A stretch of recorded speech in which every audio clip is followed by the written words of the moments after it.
So hello मेरे दोस्तों, welcome back to our next video and this is video 3 of sports and nutrition chapter 5 of class 12 physical education. And इस वीडियो में हम जानेंगे कि अलग अलग न्यूट्रिएंट्स का क्या काम होता है स्पोर्ट्स एंड एक्सरसाइज में। तो सबसे पहले हम बात करते हैं कार्बोहाइड्रेट की, है ना।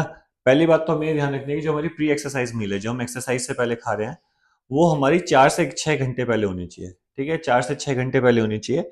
और प्रोटीन स्नैक या फिर हम कार्बोहाइड्रेट जैसी चीज खा सकते हैं आधा या 1 घंटा पहले। 4 से 6 घंटे पहले मैं इसलिए कह रहा हूँ कि अगर हम शुगर वाली कोई मील लेते हैं तो क्या होगा, इंसुलिन हमारे अंदर जनरेट होगा। ठीक है, जिससे कि वो शुगर को रेजिस्ट करेगा जाने से, लेकिन उसके सेल्स तक।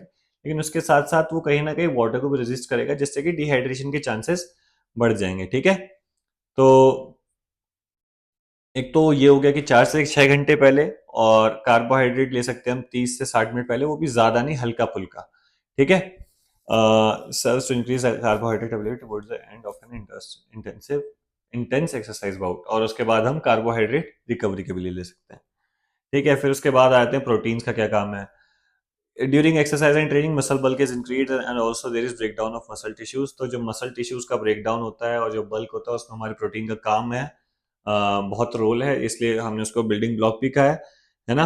और प्रोटीन ही हमारे लॉन्ग पीरियड्स में ऑक्सीडाइज होके एनर्जी प्रोवाइड करता है। ठीक है, और कई बार क्या होता है, हाई प्रोटीन लेने से हमारा यूरिनरी से कैल्शियम लॉस हो जाता है और डिहाइड्रेशन भी हो सकती है। तो बहुत ज्यादा प्रोटीन भी नहीं लेना उस दौरान में। ठीक है, ऐसे ही फैट्स पे आते हैं। इसमें क्या होता है प्रोटेक्टिव रोल्स का इसका मेन काम है फैट्स का। ठीक है, और अच्छा, एक से मेरे को एक चीज याद आई। एक चीज हमेशा याद रखना कि हम कार्बोहाइड्रेट का इंटेक ज्यादा करेंगे, लेकिन आपके जो फैट्स हैं वो 1 यूनिट में ज्यादा एनर्जी देंगे। ठीक है, कार्बो का कितना था, इसका 4 था, और फैट्स का 9 था। तो हमें कार्बो का इंटेक ज्यादा करना है, लेकिन फैट्स हमें ज्यादा एनर्जी प्रोवाइड करते हैं। ठीक है, वहीं हमारे कार्बो जो है बर्न भी जल्दी होते हैं। सॉरी, ये जो हमारे फैट्स हैं ये बर्न होने में टाइम लेते हैं। तो ये हमारे लॉन्ग टर्म एक्सरसाइजेस में काम आते हैं, जो स्लो हो, है ना, मतलब जिनकी इंटेंसिटी कम हो। लेकिन वही हमारे जो कार्बोहाइड्रेट्स हैं, ये लॉन्ग टर्म एक्सरसाइज में काम तो आते हैं, लेकिन जो इंटेंस ज्यादा हो। ठीक है, तो इनका ये रोल भी रहता है साथ के साथ कि जो हमारे जो फैट्स हैं वो लॉन्ग टर्म स्लो एक्सरसाइज में काम आएंगे, जैसे रनिंग हो गई हमारी, स्लो रनिंग कर रहे हैं, जॉगिंग कर रहे हैं बहुत लंबे समय तक, वो हो गया।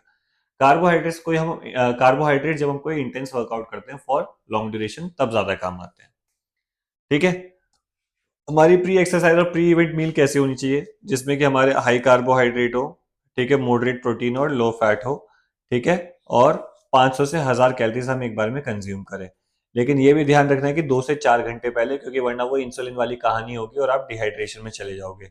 यहाँ पे लिखा भी है, too much of protein intake should also be avoided if as it increase water excretion leading to state of dehydration. अगर हम ज्यादा प्रोटीन इंटेक करेंगे तो वो क्या करेगा, वाटर एक्सक्रीशन पे चला जाएगा, जिसकी वजह से डिहाइड्रेशन हो सकती है।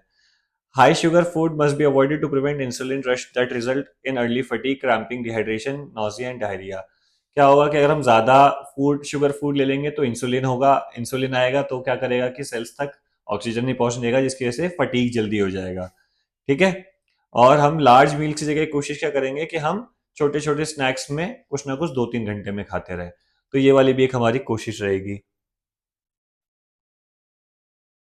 तो ये हमारी प्री एक्सरसाइज मील हो जाएगी। उसके अलावा ड्यूरिंग एक्सरसाइज क्या होगा, ड्यूरिंग में मेन क्या है, हाइड्रेशन।